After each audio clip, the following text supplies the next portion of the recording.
Après 12 ans, ma femme a donné ma promotion à son partenaire commercial de 23 ans. Rien de personnel, a-t-elle dit. Le lendemain, j'ai retiré les 14 comptes de ma famille. 58% des revenus de l'entreprise. Quand ma femme a appelé, suppliant sa grâce, j'ai simplement répondu. Je me tenais dans le salon, la poitrine serrée, fixant Vanessa alors qu'elle s'appuyait nonchalamment contre le cadre de la porte.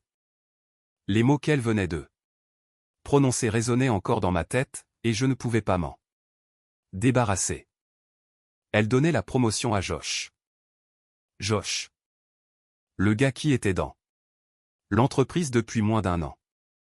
Adam, dit-elle, sa voix plate. Ce n'est rien de personnel. Rien de personnel. Cela m'a frappé plus fort que prévu. Comme si elle essayait de faire passer ça pour quelque chose de simple. Comme si j'exagérais. Je n'ai même pas pu parler au début.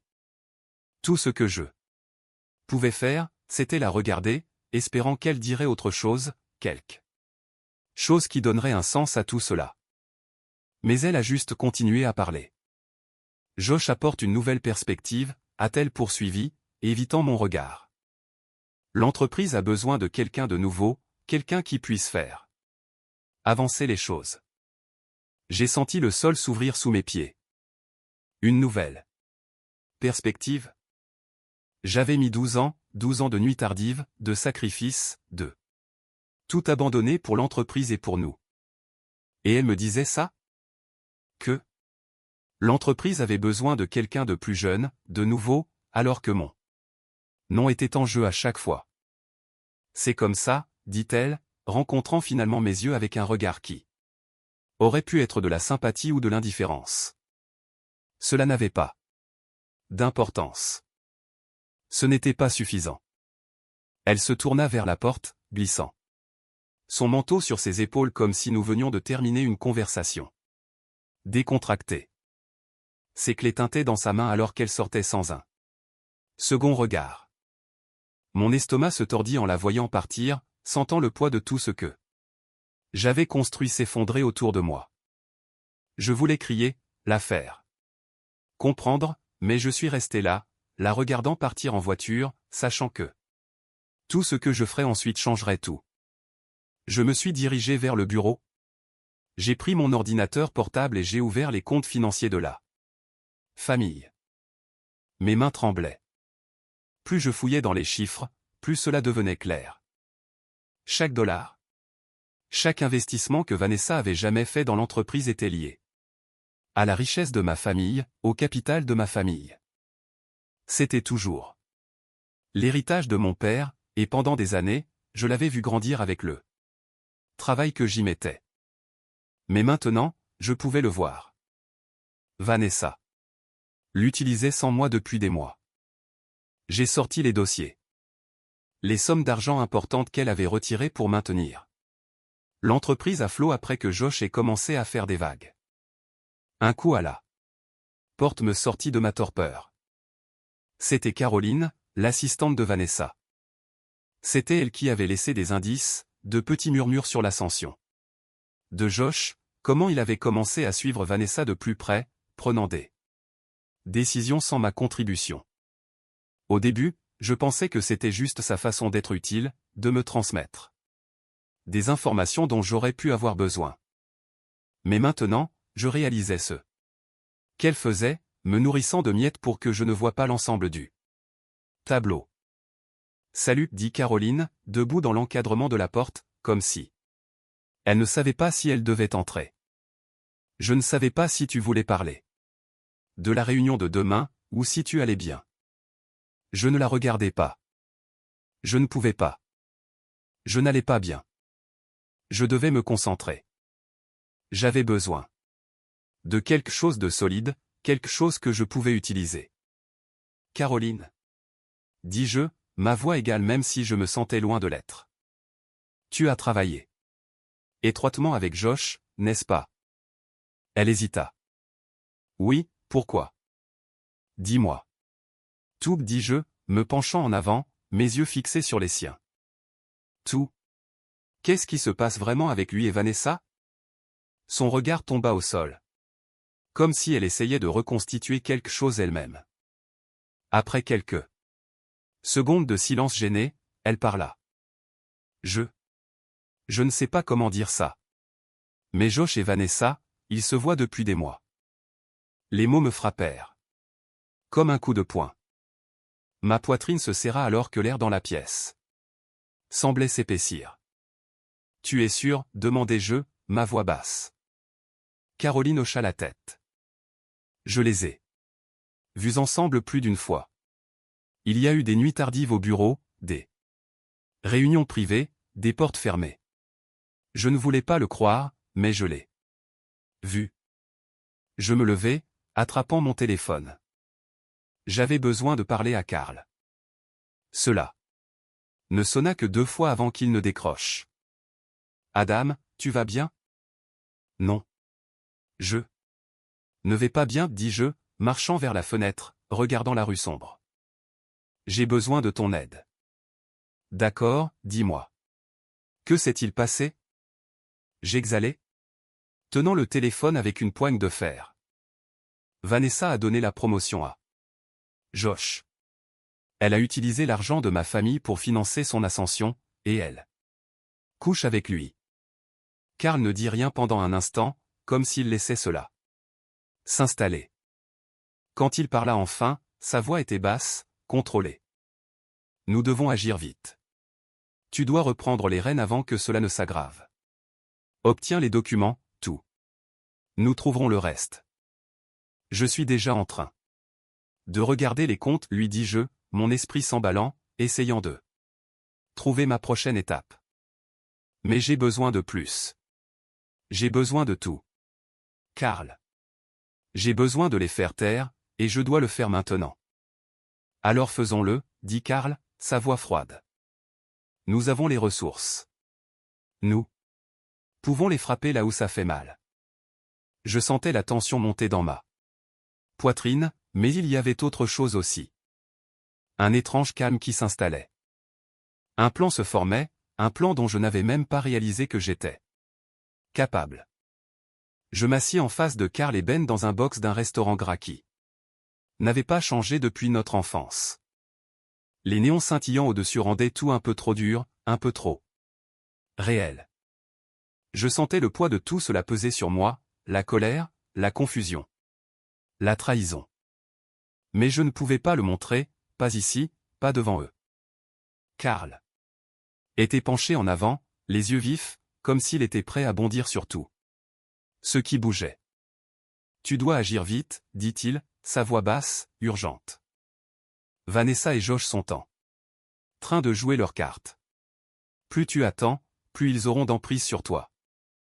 Je pris une gorgée de café, ma main stable malgré tout ce qui criait en moi. D'agir. Je sais, murmurai-je, mais j'ai besoin que tout soit en place. D'abord. Je ne peux pas simplement me précipiter et appuyer sur la gâchette sans savoir exactement à quoi je suis confronté. Ben, notre cousin et l'avocat de la famille, étaient restés silencieux jusqu'à présent, ses yeux passant de Karl à moi. Quand il parla, ce fut avec la précision de quelqu'un qui avait passé des années à penser de quoi. L'avance. L'action en justice est ta première étape. Si tu dois retirer les fonds, tu as besoin de documentation, de preuves de tout. Sinon, tu t'exposes à une tempête. Je serrai la mâchoire. Ben avait raison. Mais chaque instinct criait d'agir, de faire quelque chose. Mais je savais que si je ratais ça, je ne perdrais pas seulement l'entreprise. Je perdrais tout, la richesse familiale, l'avenir que j'avais bâti, et Megan. Je ne pouvais pas laisser cela arriver. J'y travaille, dis-je, rencontrant le regard de Ben. Je récupère tout, chaque document, chaque compte, chaque transaction. Les doigts de Karl tapotaient sur la table, agités. Tu as tout gardé en mémoire, n'est-ce pas? Les investissements, le capital que Vanessa a déplacé? J'acquiesçai. Oui, je suis en train de les examiner. Elle a retiré plus que ce que je pensais, utilisant l'argent de la famille comme si c'était le sien à dépenser. Karl ne s'y a pas. Alors nous devons arrêter. Ça, vite. Je fixai la tasse de café devant moi, la vapeur s'élevant en volute. Lente. Je ne peux pas tout retirer du jour au lendemain, dis-je, la voix tendue. Si je le fais, ça me retombera dessus. Il y a un processus. Je dois être prudent. Ben haussa un sourcil, réfléchissant. Clairement à quelque chose. Je te le dis, si tu es prêt à tout brûler, pourquoi ne pas prendre plus que de l'argent? Pourquoi ne pas prendre le contrôle total de l'entreprise? Utilise les avoirs familiaux pour dépouiller Vanessa et Josh. De tout. La suggestion me frappa comme un coup de poing à l'estomac. Je n'étais même pas sûr de l'avoir encore traité. Prendre le contrôle? L'idée était radicale. Destructrice. Mais d'une manière tordue, cela avait du sens. Je regardais Ben. Pesant ses mots. Tu dis que je devrais leur prendre l'entreprise. Tout? Ben. Hocha la tête, ses yeux froids et calculateurs. Si tu retires déjà les fonds, autant finir le travail. Tu as l'avantage. Débarrasse-les du pouvoir avant même qu'ils ne sachent ce qui les a frappés. La pièce sembla rétrécir. Le poids de ce que Ben proposait planait dans l'air, épais et suffocant. Étais-je vraiment prêt à aller aussi loin? Non seulement à exposer Vanessa et Josh, mais à tout prendre pour moi-même? Karl se pencha en arrière, me regardant attentivement. C'est à toi de jouer, mais tu dois bouger vite. Je tournai mon regard vers la fenêtre, mon esprit s'emballant. C'était plus grand que tout ce que j'aurais jamais cru devoir faire. Mais en même temps, j'avais l'impression d'être acculé. Pas d'autre issue que d'avancer. Je ne pouvais plus me permettre d'être tendre. Pas avec elle, pas avec Josh. Je regardais Karl et Ben. J'ai besoin de plus. J'ai besoin de preuves, et vite. Caroline m'a aidé, mais je vais avoir besoin qu'elle me donne tout ce qu'elle a. Chaque preuve qu'elle peut trouver. Karl sortait déjà son téléphone, ses doigts bougeant vite. Je vais m'occuper du côté financier. Je m'assurais que nous avons tout couvert le moment venu. Je ne regardais même pas Ben en hochant la tête. Mon esprit s'emballait déjà, planifiant ma prochaine étape.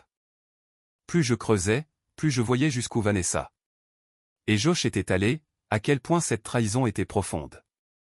Je fixais l'écran de mon ordinateur portable, affichant les avis de retrait des comptes familiaux, quand mon téléphone sonna. C'était Megan. « Salut, ma puce. » J'ai répondu, essayant d'avoir l'air normal. Même si mon esprit était toujours plongé dans le désordre que Vanessa avait créé. « Salut, papa. » La voix de Megan était légère, joyeuse. Elle sonnait. Comme toujours à l'heure du déjeuner, au milieu de sa journée, toujours avec cette énergie que seule une adolescente peut avoir. J'ai oublié ma pochette de maths à la maison. Tu peux me l'apporter? J'ai fermé les yeux une seconde. La pochette. Je ne me souciais pas de la pochette, mais entendre sa voix, l'entendre demander quelque chose d'aussi petit, d'aussi simple, m'a frappé plus fort que prévu. Bien sûr. Ma chérie, dis-je, même si un nœud se serrait dans ma poitrine. Je te l'apporterai. Où es-tu maintenant? Devant l'école. J'ai une étude après le déjeuner. Merci, papa. J'ai raccroché, ma main toujours sur le téléphone. L'étude. Ce n'était pas un simple appel. C'était un rappel. Un rappel que j'étais censé être celui sur qui elle pouvait compter, que j'étais censé être le stable, et j'échouais d'une manière que je n'avais jamais imaginée. J'ai pensé à mon jour de mariage, à ses vœux. Pour le meilleur et pour le pire, j'avais dit. Je lui avais promis que je serais toujours là. Que je la soutiendrais toujours. Et maintenant, nous en étions là. J'avais passé des années à construire un avenir ensemble, seulement pour le voir s'effondrer. Morceau par morceau à cause de ce qu'elle avait fait. Mais Meghan, elle n'avait aucune idée de ce qui se passait. Elle était encore si innocente, si jeune. Et j'étais sur le point de tout lui retirer, quoi qu'il m'en coûte. Je me frottais les tempes, le poids de tout cela me pesant de plus en plus. Si je retirais les fonds, quand je retirais les fonds, cela enverrait des ondes de choc dans le monde de Vanessa. L'entreprise imploserait. Elle se retrouverait sans rien, peut-être même Josh aussi. Mais qu'est-ce que cela ferait à Meghan? Qu'est-ce que cela nous ferait? Je risquais tout, ma relation avec elle, ma famille. Je me levai et marchai vers la fenêtre, regardant la rue, le calme, le silence avant la tempête. Et je réalisais, que cela me plaise ou non, que je n'avais plus le temps. Les décisions avaient déjà été prises pour moi, et si je n'agissais pas maintenant, tout de suite, il serait trop tard. Je repris les documents, commençant à remplir les avis de retrait. Mes mains bougeaient plus vite maintenant, plus sûres d'elles. Mais même en tapant, la culpabilité me rongeait, le poids de tout cela. Il n'y avait pas de retour en arrière possible. Et une fois que j'aurais retiré cet argent, le monde de Vanessa s'effondrerait. Mais, il fallait le faire. Je n'avais pas le choix. Je regardais l'horloge. Le timing était primordial. Si je faisais ça bien, si je retirais les fonds juste au moment où Josh faisait son grand coup, celui qui était censé consolider sa place dans l'entreprise, tout irait en enfer pour eux. Et le meilleur? J'aurais l'avantage de prendre le contrôle. Mais, qu'en est-il de Meghan? Qu'en est-il d'elle? J'essayais de chasser cette pensée, mais elle ne me quittait pas. Me haïrait-elle? Comprendrait-elle pourquoi je l'avais fait? Ou me verrait-elle comme l'homme qui avait tout détruit? Je pris une inspiration et me concentrai. Je ne pouvais pas me permettre de douter, pas maintenant. Je cliquai sur le bouton pour envoyer la première demande de retrait. Le temps pressait. Les demandes de retrait furent effectuées. Une par une, les fonds ont commencé à s'écouler de l'entreprise de Vanessa comme de l'eau s'échappant par les fissures d'un barrage. J'étais assis à mon bureau, observant les chiffres sur l'écran, sentant le poids de chaque dollar retiré de leur emprise. C'était calculé, précis, parfaitement synchronisé pour la réunion du conseil d'administration où Vanessa était censée officialiser la promotion de Josh. Les conséquences seraient rapides. Les dégâts seraient totaux. Le téléphone vibra sur mon bureau. C'était Vanessa. Je décrochai sans hésitation. Adam? Qu'est-ce que tu fais? Sa voix était un mélange de panique et d'incrédulité. Comme j'imaginais qu'une personne pourrait sonner lorsque son monde s'effondrait. Tu dois arranger ça, tout de suite. Je ne répondis pas tout de suite. Je la laissai un instant ces mots en suspens, juste assez longtemps pour qu'elle réalise que quelque chose n'allait vraiment pas. Je n'arrange rien, finis-je par dire, ma voix froide, calme, la même voix que j'avais utilisée pour conclure l'affaire, quand je savais que j'avais le contrôle. Tu ne peux pas tout prendre et t'attendre à ce qu'il n'y ait pas de conséquences. J'entendis son souffle se couper, un moment de silence stupéfait. Puis, elle répliqua. Tu ne comprends pas. Tu es en train de tout ruiner. L'entreprise. Nos vies. Adam, s'il te plaît, ne fais pas ça. Le son de sa voix, le désespoir, aurait dû suffire à me faire hésiter, à ressentir un éclair de culpabilité. Peut-être, mais ce ne fut pas le cas. Tout ce que je ressentais, c'était le poids de ce qui devait être fait, la satisfaction tranquille de voir les pièces se mettre en place. Son monde s'effondrait, et j'étais celui qui tenait les ficelles. J'ai raccroché sans dire un mot de plus. Je n'avais pas besoin de m'expliquer. J'avais déjà fait mon coup, et rien de ce qu'elle dirait ne changerait cela.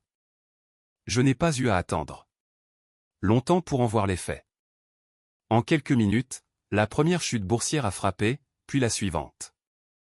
Les employés ont commencé à paniquer.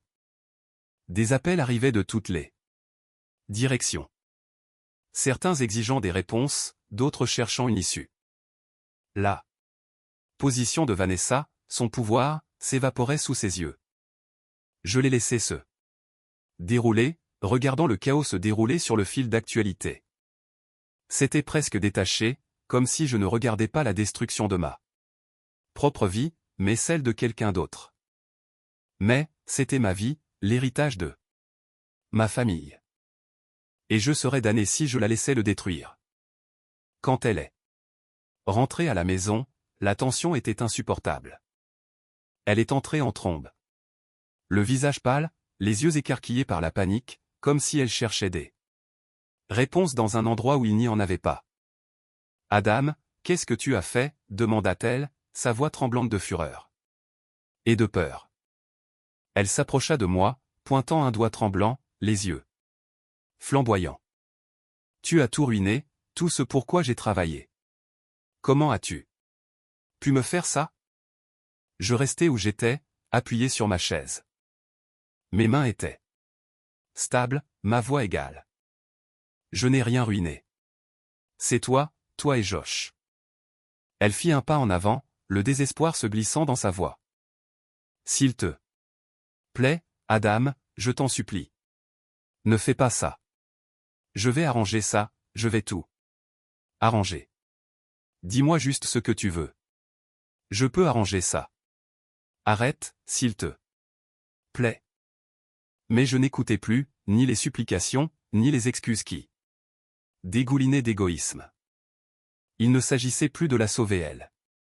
Il s'agissait de me sauver moi, de protéger ce qui m'appartenait. Je me levai lentement, la regardant. Tu ne peux pas arranger ça, pas cette fois. Tu pensais pouvoir me manipuler, Vanessa, mais j'en ai fini d'être manipulé. Son visage s'effondra alors, son masque de contrôle glissant, et je vis cela pour ce que c'était vraiment, l'effondrement de quelqu'un qui pensait pouvoir s'en sortir avec tout. L'entreprise était partie. Josh était quasiment parti, et maintenant elle aussi. S'il te plaît, murmura-t-elle, sa voix se brisant, ses yeux suppliants. Je vais arranger ça. Dis-moi juste quoi faire. Je marchai vers la porte, m'arrêtant juste assez longtemps pour me retourner et lui faire face. C'est trop tard, dis-je. Calmement, la finalité de mes mots pesant lourdement entre nous. J'ai déjà veillé à la protection de ma famille. Tu es seul maintenant. J'ai ouvert la porte et suis sorti, la laissant là, le son de ses sanglots me suivant. Alors que je marchais dans la nuit. Je me remettais encore du poids de la confrontation de la veille quand mon téléphone a vibré le lendemain matin. C'était ma mère, Hélène. Elle n'appelait pas souvent, et quand elle le faisait, c'était toujours dans un but précis. Je savais que ce n'allait pas être une conversation du genre. « Comment vas-tu » Adam, dit-elle, sa voix coupante, professionnelle. J'ai entendu ce qui s'est passé. Tu as agi. Je ne dis rien tout de suite. Les mots étaient encore frais dans ma tête, mais entendre sa voix, froide, désapprobatrice comme toujours, me fit me préparer à l'impact. Oui, je l'ai fait. Il y eut une pause à l'autre bout, un léger soupir. Bien. C'était nécessaire. Je n'y pouvais rien. J'étais déconcerté. Attends. Tu n'es pas fâché ?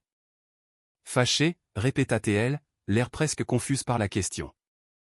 Non. Tu as fait ce qui devait être fait. Ton père aurait fait la même chose. S'il était encore là. Son ton s'adoucit juste un peu. Tu dois protéger ce qui est à toi. Nous l'avons toujours fait. Ces mots, calmes et directs, me frappèrent plus fort que prévu.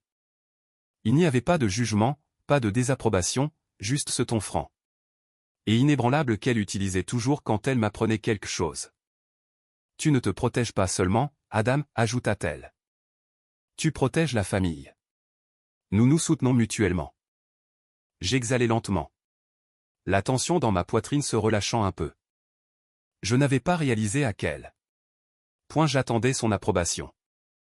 Non pas de Vanessa, pas de Josh. Elle, ma mère. La seule personne sur qui je pouvais toujours compter pour me faire sentir que je n'étais pas complètement perdu. Merci, dis-je doucement. J'avais besoin d'entendre ça.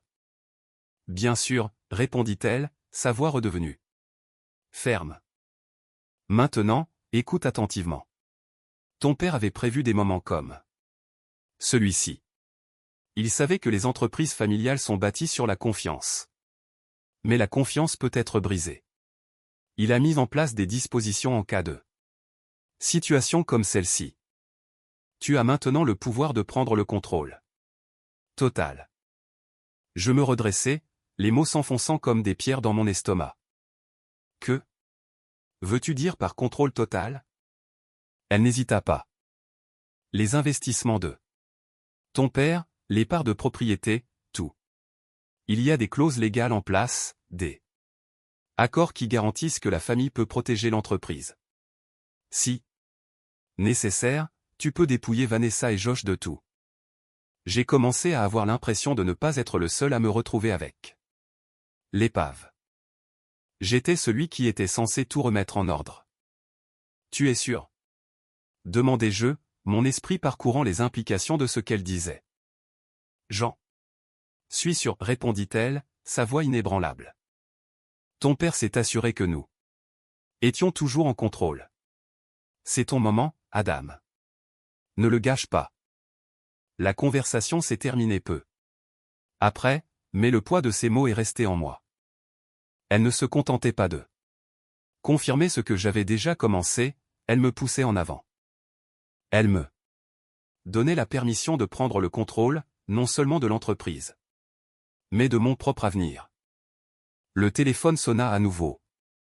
Cette fois, c'était la mère de Vanessa. Je ne la laissai pas sonner 2 fois. Avant de décrocher. Que as-tu fait? Demanda-t-elle. Te rends-tu compte des dégâts que tu as causés? Tu as détruit la carrière de ma fille, sa vie. Je ne la laissai pas finir. Non, Madame Holloway, vous l'avez détruite. Vous et votre fille. Et maintenant, c'est fini. Ces mots s'interrompirent de frustration. Mais je n'écoutais pas. Je savais déjà ce que je devais faire. La position de Vanessa dans l'entreprise était terminée. Le conseil d'administration ne lui ferait plus jamais confiance. Et Josh, il était quasiment parti. J'ai mis fin à l'appel, n'ayant plus besoin d'entendre. Je suis resté là un instant, traitant tout le poids de la situation. Je ne protégeais pas seulement l'héritage de ma famille. Je reprenais ce qui m'appartenait. J'avais l'avantage, le pouvoir, et maintenant, le feu vert des personnes qui comptaient le plus. Les pièces du puzzle se mettaient en place plus vite que je ne l'avais prévu, et je commençais à réaliser que je ne me battais plus seulement pour ma survie. Je me battais pour récupérer tout ce qui m'avait été pris. La salle de réunion était aussi froide et stérile que dans mon souvenir. La longue table polie à la perfection. Les chaises arrangées avec soin. Je me suis tenu à la porte un instant, sentant le poids de tout ce qui m'avait mené ici. C'était ça. Le moment vers lequel j'avais travaillé. Vanessa n'avait aucune idée de ce qui l'attendait, et Josh allait voir à quel point il m'avait sous-estimé. J'entrai, mais pas ferme, le dos droit. Ils étaient déjà assis. Vanessa d'un côté, Josh à côté d'elle. Tous deux avaient l'air un peu trop confiants, comme s'ils pensaient que le jeu était encore entre leurs mains. Cela me rendait malade. Les yeux de Vanessa rencontrèrent les miens, et pendant une fraction de seconde, je vis quelque chose changer en elle. Peut-être était-ce la réalisation qu'elle n'avait plus le contrôle. Peut-être commençait-elle déjà à comprendre que cela n'allait pas se passer comme elle le pensait. Adam, dit-elle, sa voix tendue, tu perds ton temps. Nous avons déjà décidé de la direction de l'entreprise. Josh est. Je l'ai coupé avant qu'elle ne puisse finir. Non, Vanessa. Tu as décidé, pas le conseil, personne d'autre que toi et Josh. Mais cela va changer. Josh se redressa sur sa chaise, les yeux plissés, essayant clairement de projeter un air d'intimidation. Tu penses que tu peux simplement entrer ici et prendre le contrôle, ricana-t-il. Tu penses que le conseil va te soutenir. Tu n'as plus le pouvoir. Je pris une lente inspiration, gardant mon attention sur lui. Je n'ai pas besoin d'intimider qui que ce soit, Josh. J'ai tout le pouvoir dont j'ai besoin. Ici même. Je fis glisser les documents légaux sur la table devant moi. La preuve. Le moindre de tes petits stratagèmes. La manipulation des fonds, l'abus de l'argent de la famille, la façon dont tu as utilisé le capital de l'entreprise à des fins personnelles. Je laissai les mots planer dans l'air, les regardant tous les deux se tortiller. Je vis le visage de Vanessa rougir, ses yeux papillonnant entre les membres du conseil, chacun la regardant maintenant avec méfiance. C'était fini. Ils virent la vérité, et elle n'était pas de son côté. Josh essaya de se reprendre, mais sa voix tremblait. Ça. Ce n'est pas. Ce n'est pas ce que ça a l'air, balbutia-t-il. Tu ne peux pas juste. Je regardais le conseil. Vous connaissez tout cela. Situation ici. Je ne suis pas là pour faire des menaces. Je suis là pour reprendre le contrôle de ce qui m'appartient, et j'ai tous les droits légaux de le faire. Un par un, ils regardèrent les documents, acquiesçant en examinant les preuves. Il ne leur fallut pas longtemps pour prendre leur décision. À l'unanimité, nous votons en faveur d'Adam Whitmore, dit le président, sa voix finale. La mâchoire de Vanessa se serra. Sa main agrippa le bord de la table, les jointures blanches. Tu ne peux pas faire ça, Adam. C'est notre entreprise. Tu ne peux pas simplement. Je levai la main, l'arrêtant net. Jean. Avez assez entendu. Vanessa, dis-je, ma voix ferme mais froide, c'est déjà fait. L'entreprise est à nouveau à moi. C'est fini. Elle ouvrit la bouche pour protester, mais je ne lui en donnai pas l'occasion. Je lui tournai le dos, me dirigeant vers la porte. En attrapant la poignée, je l'entendis sangloter, le désespoir inondant ses mots. Adam, s'il te plaît. Tu ne peux pas me faire ça. Après tout. Après tout ce que nous avons construit. Je ne me retournai pas. Je ne pouvais pas. C'est trop tard pour ça, dis-je calmement, ma main déjà sur la porte. Tu as fait ton choix. Je sortis dans le couloir, la porte se refermant derrière moi. Avec une silencieuse finalité. Les jours suivants passèrent comme dans un flou. Mais de la meilleure des manières. Le poids de la décision était toujours là. Lourd dans ma poitrine, mais il ne m'écrasait plus. Il me libérait. J'étais libre. Libre de Vanessa, libre du chaos de l'entreprise, libre de tout. Ce qui m'avait pesé trop longtemps.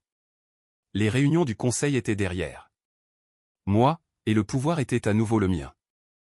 Je prenais des décisions pour l'entreprise comme je l'avais toujours voulu, la construisant, la restructurant. Pour la croissance.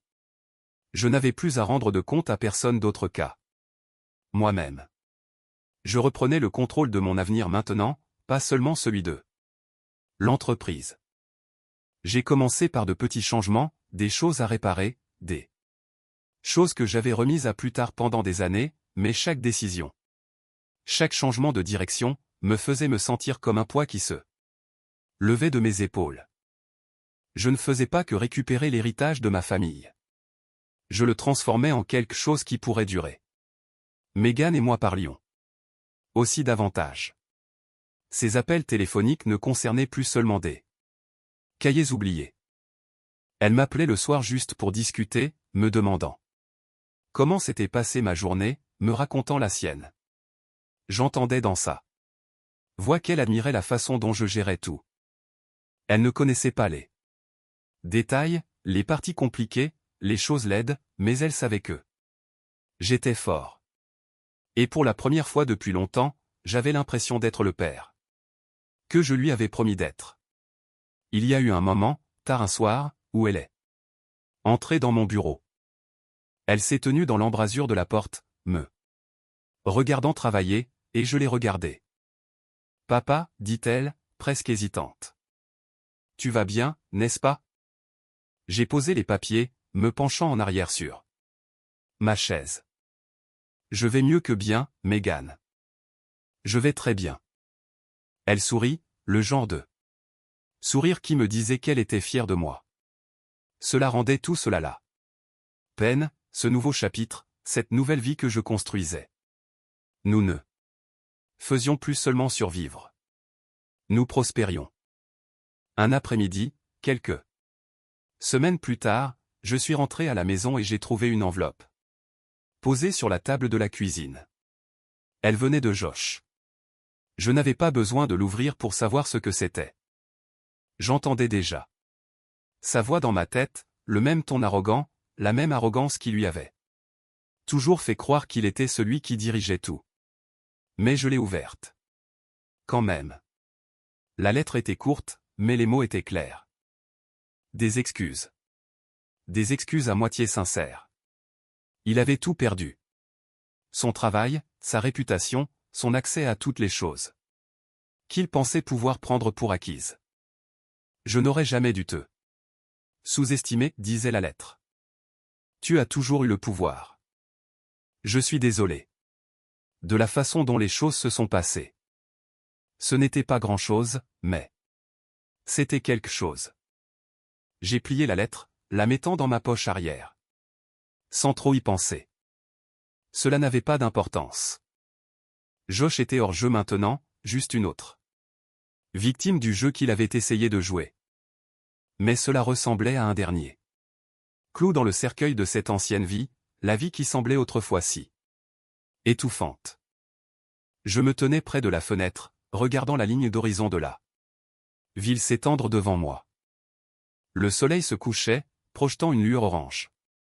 Surtout, c'était comme un signe, comme la fin d'un chapitre et le début d'un autre.